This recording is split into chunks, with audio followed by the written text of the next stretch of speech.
जय श्री राम। अगर आपके ऊपर बहुत सारा कर्ज हो गया है तो आपको सुंदरकांड का पाठ करना चाहिए। सुंदरकांड का पाठ कर्ज से मुक्ति दिलाता है। तो चलिए आगे का पाठ शुरू करते हैं। श्री गणेशाय नमः।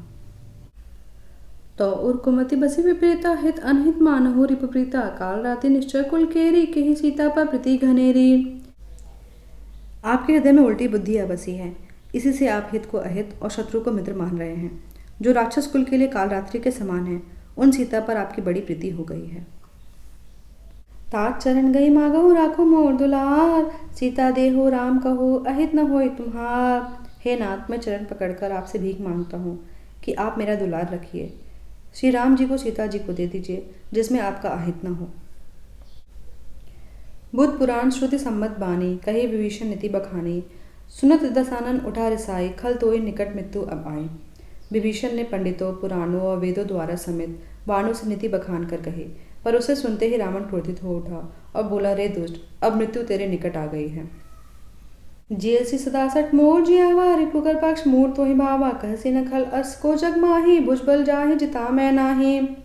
अरे मूर्ख, तू जीता तो सदा मेरे जिलाया हुआ है, पर रे मूर्ख, पक्ष तुझे शत्रु का अच्छा लग रहा है। अरे दुष्ट, बता ना, जगत में ऐसा कौन है जिसे मैंने अपनी भुजाओं के बल से न जीता हो।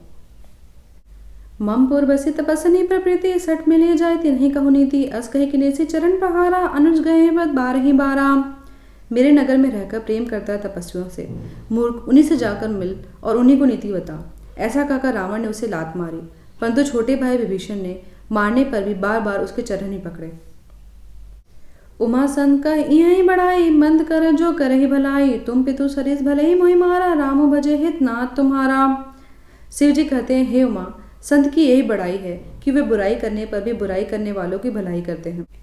विभीषण जी ने कहा, आप मेरे पिता के समान हैं, मुझे मारा सो अच्छा किया, परंतु हे नाथ, आपका भला श्री राम जी को भजने में ही है। सचिव संग लय नरपत गयो सबहि सुनाई कहत अस भयो।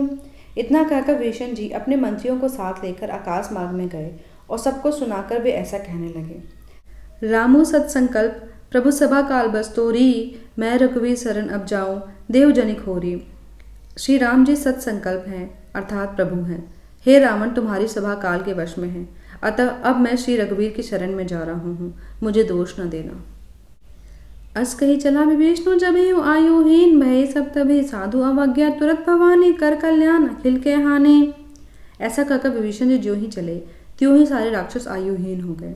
हे भवानी, साधु का अपमान तुरंत ही संपूर्ण कल्याण की हानि कर देता है। रावण जब विभीषण त्यागा भय विभव बिन तब ही भागा चले हर्ष रघुनाय पाए करत मनोरथ बहुमन माहे। रावण ने जिस क्षण विभीषण को त्यागा उसी क्षण वह अभागा हो गया। विभीषण जी हर्षित होकर मन में अनेकों मनोरथ करते हुए श्री रघुनाथ जी के पास चले। देखियो जाय चरण जल जाता अरुण मृदुल सेवक सुखदाता जे पद पर से तरे ऋषिनानी दंडक कानन पावककारी। वे सोचते जा रहे थे कि मैं जाकर भगवान के कोमल और लाल वर्ण के सुंदर चरण कमलों के दर्शन करूंगा, जो सेवकों को सुख देने वाला है, जिन चरणों का स्पर्श पाकर ऋषि पत्नी अहिल्या तर गई और जो दंडक वन को पवित्र करने वाले हैं। जे पद जनक सुता और लाए कपट कुरंग संग धरधाए हर उर सर सरोज पद जे ही ओह भाग में देखे ते ही। जिन चरणों को जानकी जी ने हृदय में धारण कर रखा है, जो कपट मृग को पकड़ने के लिए दौड़े थे और जो चरण कमल साक्षात शिव जी के हृदय रूपी सरोवर में विराजते हैं, मेरा अहोभाग्य है कि उन्हीं को आज मैं देखूंगा। जिन पायन के पादुके ने भरतु रहे मन लाई ते पद आज बिलो गही इन नहिनी अब जाए। जिन चरणों की पादुकाओं में भरत जी ने अपना मन लगा रखा है, आहा, आज मैं उन्हीं चरणों को अभी जाकर इन नेत्रों से देखूंगा।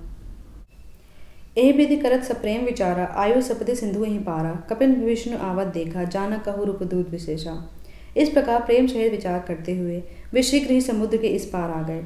वानरों ने विभीषण को आते हुए देखा, तब उन्होंने जाना कि शत्रु का कोई खास दूत है। ताई राखी कपीस पही आए समाचार तब ताही सुनाए कह सुग्रीव सुनहु रघुराई आवा मिलन दसानन भाई। उन्हें पहरे पर ठहराकर सुग्रीव के पास गए और उनको सब समाचार कह सुनाए। सुग्रीव ने श्री राम जी के पास जाकर कहा, हे रघुनाथ जी, सुनिए, रावण का भाई आपसे मिलने आया है। कह प्रभु सखा बुझिए कहा कहे कपीस सुनहु नरनहा जान न जाए निशाचल माया काम रूप के ही कारण आया।